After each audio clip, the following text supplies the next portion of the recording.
आज हमारे समाचार दृष्टि चैनल में हिमाचल के मशहूर नाटी किंग कुलदीप शर्मा जी आज हमारे बीच हैं। तो सबसे पहले कुलदीप शर्मा जी, आपका हमारे चैनल में बहुत बहुत स्वागत है। हाँ, बिल्कुल बिल्कुल। आपने हमारे चैनल को समय दिया, इसके लिए आपका बहुत बहुत धन्यवाद। बिल्कुल थैंक यू प्राशर जी। मैं यही कहूँगा कि बिल्कुल आपके चैनल पे ये मेरा पहला इंटरव्यू है, तो मैं यही कहूँगा कि आप ऐसी दिन दुगनी रात चौगनी तरक्की करते रहें और अच्छी अच्छी खबरें लोगों तक पहुँचाते रहें, क्योंकि ये भी एक सेवा है। और यही कहूँगा प्राशर भाई कि आपके चैनल को लोग सब्सक्राइब करें, इसे अधिक से अधिक शेयर करें। और आप आज हिमाचल में एक बहुत बड़ा ब्रांड नाम है, इसके पीछे क्या रहा कि आपने इस बुलंदी को हासिल किया? प्राशर भाई, इसके पीछे मेरे सबसे पहला जो आशीर्वाद रहता है वह है गुरुजनों का आशीर्वाद है। मेरे सतगुरु बाबा जी का आशीर्वाद है, सतगुरु माता जी का आशीर्वाद है। उसके बाद आते हैं आपके पेरेंट्स। अगर मैं अपने पापा की बात करूं तो मेरे पापा बहुत अच्छे आर्टिस्ट थे थिएटर के, और मेरे मदर स्वर्गीय बेगी देवी शर्मा, वो हिमाचल प्रदेश की बहुत बड़ी लोक गायिका थी। 1972 से वो आकाशवाणी शिमला से गाते। जब उनको मैं प्राशर जी उनको देखता था गाते हुए, तो मुझे भी लगता था कि मुझे भी यार इनकी तरह सिंगर बनना है। तो यही कहूँगा प्राशर जी कि बिल्कुल मैं हिमाचल के लोगों का जहाँ जहाँ भी पूरे देश में नाटियाँ सुनते हैं उनको मैं नमन करता हूँ कि उनकी वजह से आज जो भी मुकाम मुझे मिला है हिमाचल से बाहर, मैं अपने गुरुजनों को, माता पिता को और हिमाचल की समस्त जनता को, और जहाँ जहाँ भी लोग नाटियाँ सुनते हैं उनको मैं नमन करता हूँ कि आप लोगों ने कुलदीप शर्मा को बनाया है। हाँ, अगर मैं एक बात करूँ प्राशर भाई, मैं हर मंच पे कहता हूँ कि अगर किसी भी क्षेत्र में आगे बढ़ना है, मुकाम हासिल करना है, तो बहुत कुछ ज़िंदगी में त्यागना भी पड़ता है। मैंने तो कोई ऐसा बहुत बड़ा त्याग नहीं किया।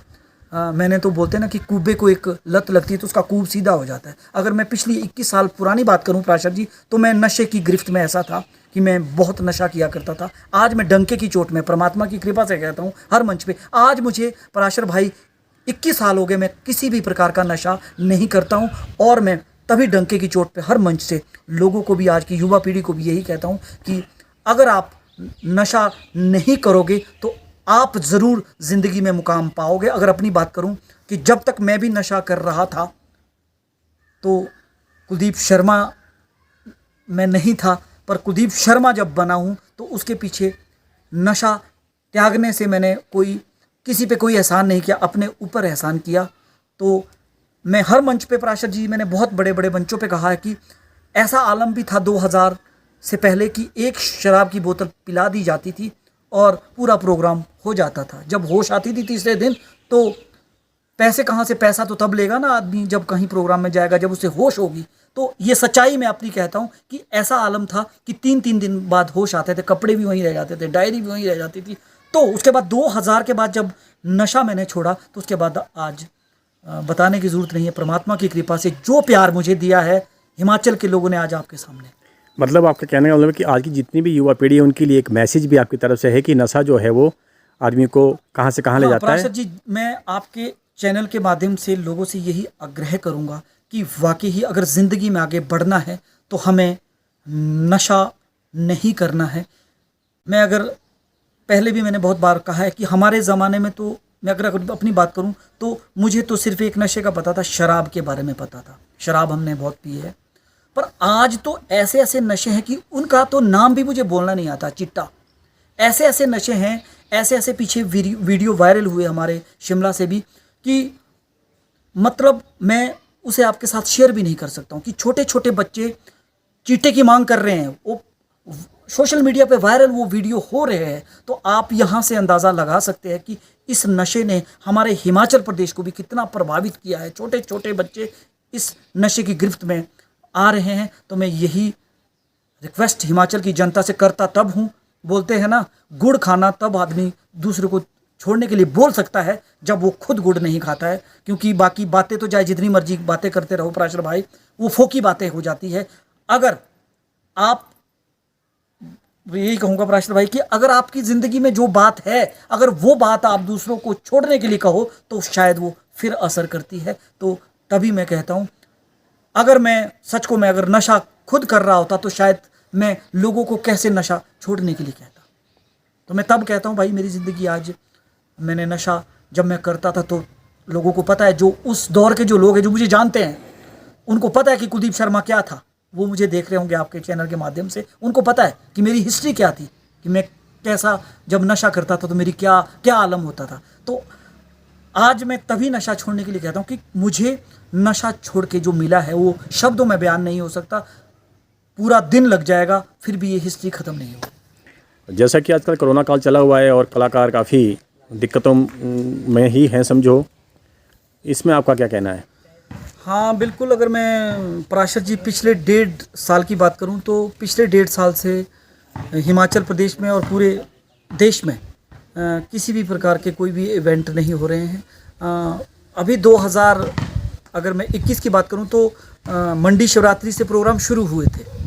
मैंने भी वहां जाके अंतर्राष्ट्रीय स्तर के जो मेला होता है शिवरात्रि, उसमें मैंने परफॉर्म किया था। उसके बाद फिर दूसरी रहल जो कोरोना की जो आई, उससे अगर मैं कलाकारी की बात नहीं करूँगा, कलाकारों के साथ साथ हर तबके के लोगों को कोरोना ने प्रभावित किया है। तो मैं परमात्मा से यही अरदास करूँगा पराशर जी कि बहुत जल्दी हम कोरोना मुक्त हो जाएं। प्रदेश सरकार भी बहुत अच्छा काम कर रही है और हमारे देश की सरकार भी बहुत अच्छा काम कर रही है। तो उम्मीद है कि हम इस साल बहुत जल्दी कोरोना मुक्त हो जाएंगे। तो कलाकारों के काम भी चलेंगे और जितने हमारे और प्रोफेशन से लोग जुड़े हैं उनके काम भी चलेंगे। और पराशर जी मैं सरकार से ये निवेदन मैं ज़रूर करना चाहूँगा कि जैसे ही परिस्थितियाँ ठीक होती है तो हमारे कुछ कलाकार ऐसे हैं, ऑर्केस्ट्रा वाले हैं, अपना साउंड वाले हैं, कि जो इसी से रोजी रोटी कमा कर खाते हैं, दिन को कमाते हैं रात को खाते हैं। तो मैं चाहता हूँ कि उनके बारे में ज़रूर सरकार भी सोचेगी और हमारे देश की सरकार भी कुछ कलाकारों के बारे में ज़रूर सोचेगी। जैसे कि अभी कोरोना काल में आप घर पे रहे हैं, या आपने किस तरीके से अपने समय को व्यतीत किया? हाँ बिल्कुल, मैंने पराशर जी में अगर पिछले 1.5 साल की बात करूँ तो पहले तो मैंने बहुत सारे गाने बनाए नए, कुछ पुराने गाने मैंने गाए। तो मतलब अगर मैं बात करूँ तो एक एल्बम मेरा निकला था कजरा नॉन स्टॉप, जिसे कि 1 करोड़ से ज़्यादा लोगों ने उसे सुना। और फिर मैंने एक अपना घघरा नॉन स्टॉप किया, उसे भी 3 मिलियन प्लस लोगों ने सुना। तो इस 1.5 साल में मैंने 5-10 एल्बम ऐसे बनाए कि जिसको करोड़ों लोगों ने करोड़ों व्यूज़ उन एल्बम को दिए। हाँ, अगर घर की बात करें तो ये अगर पैसा नहीं कमाया है, ये मैं मानता हूँ कि अपनी बात करूँ तो मुझे भी बहुत पिछले 1.5 साल से मैं आपको कहूँ कि सिर्फ मैं एक ऐसा कलाकार हूँ, मुझे जो हिमाचल की बात करूँ कि मैंने 5-7 प्रोग्राम किए हैं। तो 5-7 प्रोग्राम पूरे 1.5 साल में। पर इतना ज़रूर है पराशर जी की जो अपनी फैमिली के साथ जो समय बिताने का जो मौका मिला, शायद वो इससे अच्छा मौका नहीं मिल सकता था। अगर कोरोना ने हमें बहुत बड़े बड़े घाव दिए हैं तो कुछ इसके अच्छे मतलब परिणाम भी देखने को सामने आए हैं। हाँ, बहुत अच्छी बात कही आपने शर्मा जी। बड़ा ही ये आपने इसके बारे में अच्छा कहा कि कोरोना से काफ़ी लोग, अगर किसी को घाव भी मिले हैं तो नो डाउट कि उसमें मरहम भी लगा है। मरहम भी लगा है, बिल्कुल। अब मैं ये पूछना चाहूँगा कि आपके आगे का अभी क्या प्लान है? आप कुछ अपना कुछ प्रोडक्शन कर रहे हैं कुछ, या कोई बिल्कुल, अपना? बिल्कुल पराशर जी, मेरे हिमाचली स्वर के नाम से मेरा चैनल है। 2-3 मैंने चैनल बना रखे हैं। तो आज मैं उसी के सिलसिले से आज मैं स्टूडियो जा रहा हूँ। तो आज आपसे मुलाकात होगी। तो धमाका 2021 एक मेरी सीरीज़ चली है 2000 से मेरे धमाके कोई ना कोई आते रहते हैं। तो मतलब ये समझे चलो कि धमाका 2017 लोगों ने बहुत करोड़ों व्यूज़ उसको दिए। 2018 धमाका, उसमें बढ़िया जो तुड़का, शिल्पा शिमले वाली है, बहुत से ऐसे गाने थे कि जो हिमाचल से बाहर भी लोगों ने पसंद किए। उसके बाद धमाका 2019 में आता हूँ, उसमें एक गाना 1 करोड़ लोगों ने उस गाने को, इकलौते गाने को सुना, बिमला घुट घुट मारे चाय लाना बिमला तेरे होटले।